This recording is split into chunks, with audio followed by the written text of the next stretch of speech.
All right, good morning. So, I am going to try and do a quick pit video to explain some things that I've noticed recently. I kind of mentioned it the other day in chat. So, as you can see, I am in excavation of pit 8, but as you saw earlier, I do not have anything. I don't have any pits currently occupied.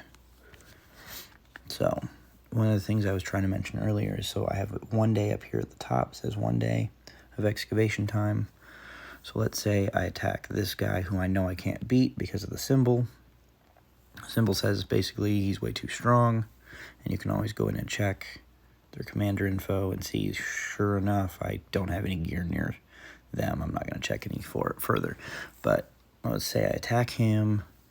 We're just going to do a quick defeated. Okay, so now it has this fatigue length. Okay, now we read up on it a little bit. I don't quite know exactly how it affects it.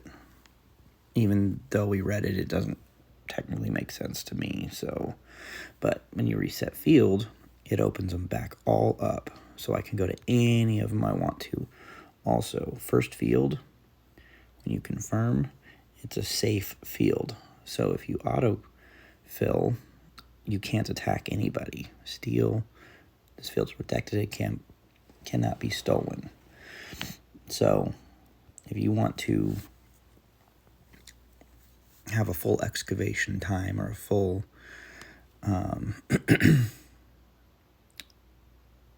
a full dig time, this is a great place to be, I believe. So you reset, puts you back here. Oh, I'm sorry, Leo, let's go back in and show you that it's locked in. So if you exit, you're locked in. You can't go anywhere else. But of course, you go in, you reset, you can go anywhere.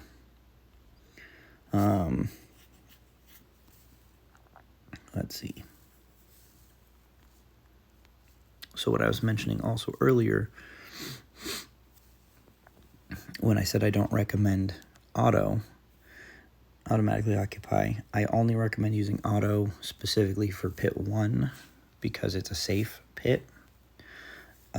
Because when you come in here, see this symbol right there makes it look like I can win, or I have an opportunity or a chance of winning. It doesn't mean it's a guaranteed win, but it means that they're in my gear, they're in my realm of possible winnings. It doesn't necessarily mean I will win. So I'm going to try and steal this one. Let me set it up quick. So I full out there, I recommend, and then I adjust to whom I need. Now, let me explain my adjustments. So, as they've all talked about how, when you have a set of fighters, it's going to be only 4 of them are going to actually activate. Now, I've learned when I've watched my replays that specifically this one, Ichiro, is the one that does activate, which means I'm missing out on a 6, a 6, a 5, a 5, and a 3. And the 3 is the one that activates, which means I'm missing out on these other 4. So I take him out, and I put Dara in. She's a shooter, which means these 4 will activate. Now, there's advice where you should put in 1 shooter to make sure you activate her tactical. But I don't recommend that. And the reason I don't recommend that, at least at my level, I don't recommend that. And that's because all of my gear, all of my chips, all of my mods, everything is aimed at boosting a fighter. So, all things considered, would you rather have 1 fighter that has a 2000 tactical and all of the boosts, or 1 shooter that has whatever the +2 tactical boost is? Even if she was a +5, it still would only be a 500 boost to a 2000 boost. Just on those 2 numbers, I would rather have the fighter with a 2000 boost than the 1 shooter that's getting a 500 boost. It just doesn't make sense. And the reason I say my level is because at the very beginning, when you're kind of stagnant and you're not really sure, stats-wise where you're going or how you're doing, then yes, having one shooter or even 10 shooters that have the plus bonus here could be the difference depending on, you know, if you're fighting against riders or other shooters. It could make that difference to have not only the 500 from these people, but then also that little difference there. Again, also the same at the very end. If you've got everything boosted or you have everything level across the board, then yes, having this one could be beneficial. Because if you're, well, I don't know, thinking-wise. Anyway, so getting off tangent. So let's confirm, sorry, had to digress there. Let's dispatch, and I did win. Now, when you win, oh, it didn't say it, did it? Okay, so here's the other thing. When you win, it does put it immediately into there. So that goes up automatically based on how much you won. Now, I've never had anyone go in and do revenge. So I don't know if, say, this person were to have attacked me for revenge and won. I don't know if that means that this 37,000, so this is me specifically, so this is if I were to have attacked them, I would get 37,000. I don't know if that means it takes it out of their pot or if it just puts it, or if it just gives it to me, period. But if it does take it out of their pot, then it would come out of there. That much I haven't done. I don't necessarily care to get revenge on any of them. I think most people that do win, very seldom do I even have opportunity to win a revenge. But I've also, like I said, I've never seen anyone do a revenge, so I don't know how that would pan out. But, so down here is a recall timer.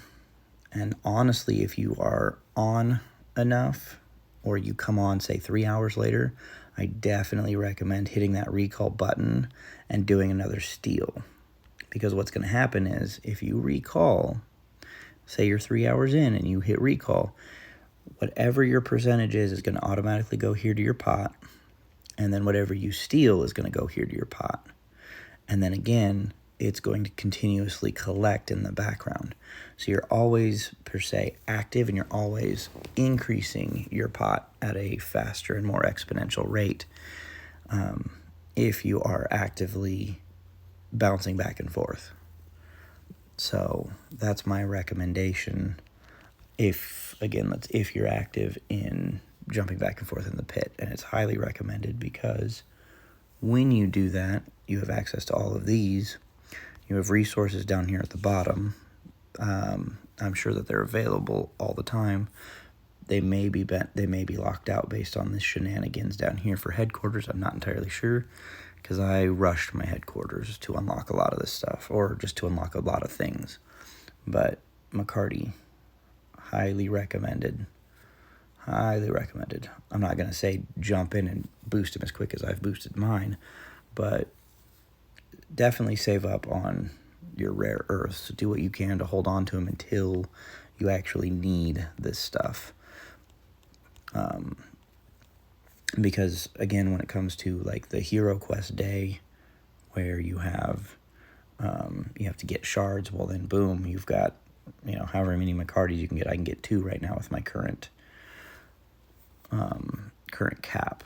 So, that's 2 more McCartys that go towards your hero, which I think is, I don't even remember. I think it's like 3,000 points or more, probably more. But that is one of the other things that I do recommend. And another reason why I recommend pushing as hard as you should at collecting the rare earth in that way. So hopefully this long video is beneficial. I haven't figured out what raid attempts means, but I've never had an issue with it, and it's never come up before. I've tried looking into it. I can't comprehend whether it goes up or down whenever I raid other people. I think it goes down. Shoot, I might even rewatch this video to see if it started out as 2 or 4, because that would tell me if it went up or down from raiding that other person. But that is, I think, everything I wanted to talk about. If there's more, I'll probably make another video to touch up on it. So, thank you for watching any amount of this video that you did.